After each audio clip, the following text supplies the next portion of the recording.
On s'est tous déjà fait cette réflexion, non? Pourquoi certaines personnes semblent obtenir un oui presque instinctivement, alors que d'autres, même avec les meilleurs arguments du monde, elles rament pour convaincre? Oui, tout à fait. Ou même ce moment un peu étrange où on prend une décision. On achète un truc, par exemple. Et une heure après, on se dit «Ah, mais au fond, pourquoi j'ai fait ça?» C'est exactement ça. Eh bien, c'est précisément le point de départ du livre d'Armand Dubois, Persuasion. Son but, c'est pas juste de rester en surface, de parler de charisme ou de talent. Non, il plonge vraiment dans la mécanique de l'influence. C'est un guide très pratique, en fait, pour quiconque veut comprendre comment ça marche. Que ce soit pour mieux faire passer ses idées? Oui. Et c'est peut-être encore plus important aujourd'hui pour apprendre à déceler ces mécanismes quand on y est exposé. Et là, on touche au cœur du sujet. Parce que le mot persuasion, il a souvent une connotation un peu sombre, on pense tout de suite à la manipulation. Absolument. La vraie question que le livre soulève, c'est est-ce qu'on parle d'un art obscur ou d'une compétence humaine fondamentale? Hmm. Et pour y répondre, on va explorer les techniques très concrètes qu'il propose. C'est ça. Et pour commencer, l'auteur nous lance un chiffre qui change toute la perspective. 95% de nos décisions seraient prises à un niveau inconscient. 95%, c'est une affirmation assez radicale. C'est vertigineux même. Ça veut dire que les arguments les plus logiques du monde ne touchent qu'une toute petite partie de la cible. Voilà, le vrai terrain de jeu de l'influence, il est ailleurs. Il est dans l'inconscient. C'est tout à fait ça. Donc il faut jouer sur deux tableaux. Le premier, c'est le niveau conscient, ces fameux 5%. Mais attention, même là, ce n'est pas que de la logique pure. On utilise des leviers psychologiques qui sont des sortes de raccourcis pour notre cerveau. Comme le principe de rareté, par exemple. Par exemple, oui. Le livre en détaille plusieurs. La rareté, c'est le grand classique. Ah, le fameux plus qu'une seule chambre disponible à ce prix sur les sites de réservation. C'est presque une caricature, mais ça marche à tous les coups. Ça met une pression immédiate, une urgence artificielle. Il y a aussi le principe d'autorité. On va toujours faire plus confiance à quelqu'un présenté comme un expert, avec un titre, des diplômes, même si son argument est moins bon. Et puis il y a la preuve sociale, qui est peut-être le plus puissant de tous. Ah oui, C'est l'effet mouton de Panurge. Si tout le monde le fait, ça doit être la bonne chose à faire. exactement. On ne lit plus les centaines de commentaires sur un site, on regarde la note globale et le nombre d'avis. C'est un raccourci mental. D'accord. Donc ça, c'est pour les 5% de notre cerveau qui analyse. Mais alors, la vraie boîte noire, le secret, il est dans les 95% restants. Comment est-ce qu'on s'adresse à l'inconscient? Là, j'imagine que ça devient plus subtil. C'est là que le livre devient vraiment bluffant. Parce qu'il présente des techniques qui agissent sous notre radar de conscience. L'une des plus célèbres, c'est la technique du pied dans la porte. Le pied dans la porte, oui. L'idée, c'est d'obtenir un tout petit oui à une demande totalement anodine, par exemple, demander son chemin à un passant. Une fois ce premier accord obtenu, la personne est inconsciemment plus disposée à dire oui à une deuxième demande, plus engageante. On crée un précédent en quelque sorte. Le cerveau se dit « j'ai déjà dit oui une fois à cette personne, pour être cohérent, je devrais continuer C'est le principe de cohérence qui s'active. Exactement. Mais il y a une autre technique que je trouve encore plus surprenante, presque contre-intuitive, ». Ah oui. c'est la technique de la liberté. Ça consiste à rappeler explicitement à la personne qu'elle est totalement libre de refuser. Attendez, ça me paraît étrange. En lui rappelant qu'elle peut dire non, on augmente les chances qu'elle dise oui. Ça semble illogique. Et pourtant, les études le prouvent. Une simple phrase comme « mais vous êtes absolument libre de refuser » va désamorcer toute la méfiance de l'interlocuteur. Il ne se sent pas piégé, sa garde psychologique baisse et, paradoxalement, ça le rend plus enclin à accepter. C'est une forme d'élégance en fait. On n'impose rien, on suggère. Voilà. D'accord, je vois. Ces techniques sont puissantes, mais elles doivent bien s'appuyer sur quelque chose de plus profond. Quels sont les grands moteurs de l'action humaine qu'elles exploitent? Qu'est-ce qui nous fait bouger, au fond? C'est le deuxième grand pilier du livre. Pour faire agir les gens, il faut comprendre leur motivation. Et là, l'auteur s'appuie sur deux cadres de pensée majeurs. Le premier, c'est la pyramide de Maslow. Ah, la pyramide de Maslow.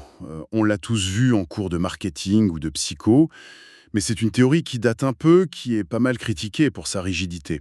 Est-ce que le livre la présente comme une vérité absolue?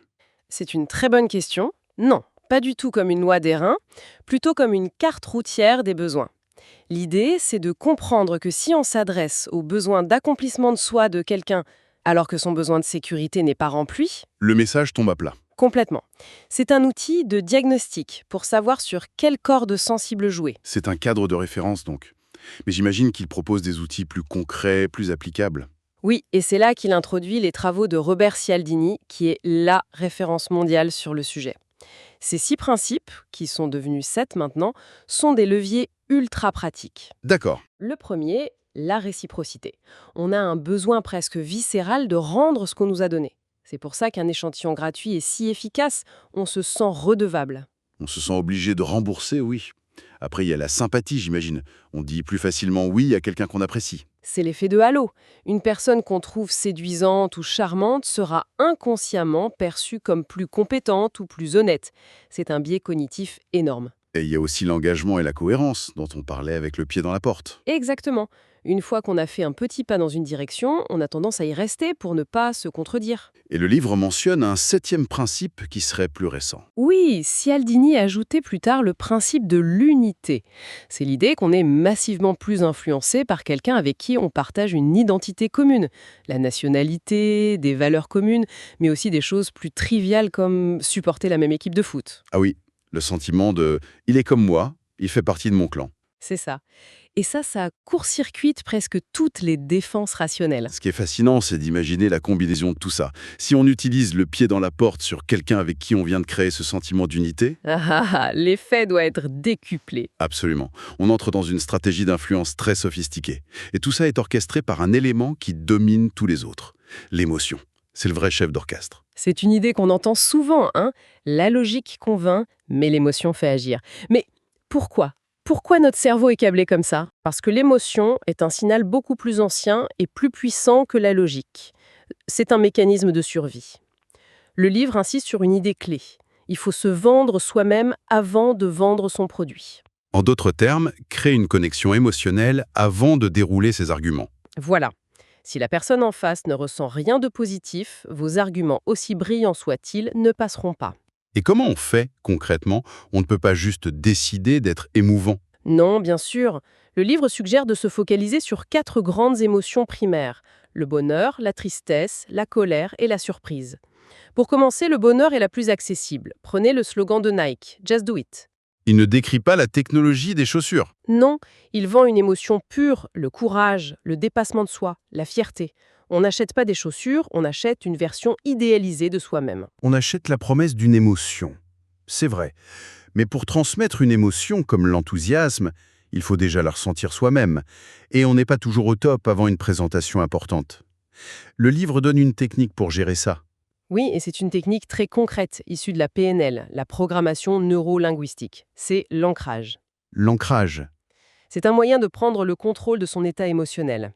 L'idée, c'est d'associer volontairement un état interne fort, disons un souvenir de confiance absolue, à un déclencheur physique discret. Comme un geste.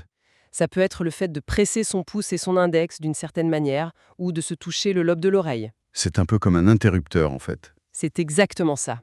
Pensez à un athlète, comme Rafael Nadal, qui replace méticuleusement ses bouteilles d'eau avant chaque point. Ce n'est pas juste une superstition. Non, c'est un ancrage. Ce rituel est un déclencheur physique pour convoquer un état mental de concentration absolue.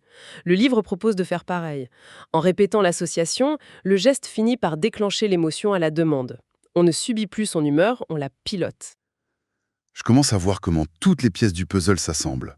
Mais tout ça, les techniques, la gestion des émotions, ça semble exiger une certaine prestance.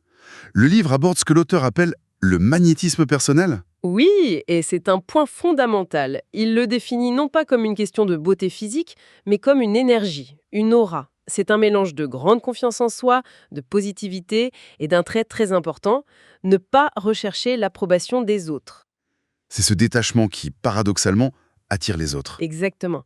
Les personnes magnétiques agissent selon leurs propres valeurs. C'est un concept un peu abstrait. Comment est-ce qu'on cultive ça? L'auteur se base sur les travaux d'un certain William Atkinson et les résume en 3 axes. Le premier, c'est la maîtrise de soi. Le deuxième, l'ouverture d'esprit, une curiosité sincère pour les autres. Et le troisième, la capacité d'adaptation. Savoir ajuster sa communication. Oui, à la personne et au contexte. Là, je suis un peu perplexe. D'un côté, on parle de magnétisme, de confiance, ce qui semble très authentique. Et de l'autre, on évoque des techniques presque calculées. Comment le livre réconcilie ces deux aspects? L'un semble naturel, l'autre très artificiel. Il les présente comme les deux faces d'une même pièce. Le magnétisme, c'est le pourquoi, le moteur interne. Les techniques, c'est le comment, la carrosserie. L'un sans l'autre est incomplet. Avoir confiance en soi sans maîtriser les codes de la communication, c'est inefficace. Et utiliser des techniques sans conviction intérieure, ça sonne faux et ça se voit tout de suite. D'accord, l'un doit nourrir l'autre. C'est ça. La couche ultime, qu'il appelle la communication hypnotique, ne fonctionne que si elle est portée par une intention authentique. La communication hypnotique. Ah, le terme fait un peu peur. C'est un terme un peu marketing pour parler de la maîtrise de la communication non verbale. Le livre rappelle la fameuse règle du 7-38-55. Ah oui, du psychologue Albert Mérobien. C'est-à-dire que dans la perception d'un message, les mots ne compteraient que pour 7%. Mhm. La voix, le ton, le rythme, pour 38%. Et le langage corporel pour 55%. Plus de 90% de l'impact de notre message ne dépend donc pas de ce qu'on dit, mais de comment on le dit. C'est énorme. Et quels conseils pratiques il donne pour travailler ces 93%? Pour la voix, il insiste sur l'importance de la modulation. Une voix monotone, c'est ce qu'il appelle l'effet du professeur ennuyeux. Ça endort l'auditoire. Littéralement, il faut varier le volume, le rythme, faire des pauses. Pour le corps, il donne des clés très précises. Par exemple, les gestes. Des paumes de main tournées vers le bas, ça transmet de l'autorité. À l'inverse, des paumes vers le haut, ça suggère l'ouverture, la transparence. Ce sont des micro-ajustements qui changent radicalement la perception. Exactement. Si on fait le bilan d'Ok Exploration, on part de l'idée que notre inconscient mène la danse. On découvre les leviers psychologiques de Cialdini, puis on comprend que l'émotion est le carburant de toute décision et qu'on peut apprendre à la piloter. Avec des techniques comme l'ancrage. Et enfin, on enveloppe le tout dans une communication non verbale maîtrisée, portée par ce fameux magnétisme. C'est un système complet, en fait. C'est un système complet, oui. Et ce qui est intéressant, c'est que l'esprit du livre, ce n'est pas de donner un manuel de manipulation, c'est plutôt une boîte à outils pour décoder les interactions humaines. Il démystifie la persuasion en montrant que c'est une compétence qui se travaille. Ce n'est pas un don inné. Pas du tout. Après, il laisse l'entière responsabilité au lecteur de savoir ce qu'il va faire de ces outils. On peut construire ou on peut détruire avec. Et ça nous ramène à notre question de départ. On est constamment sur ce fil du rasoir éthique. Et ça m'amène à une dernière pensée.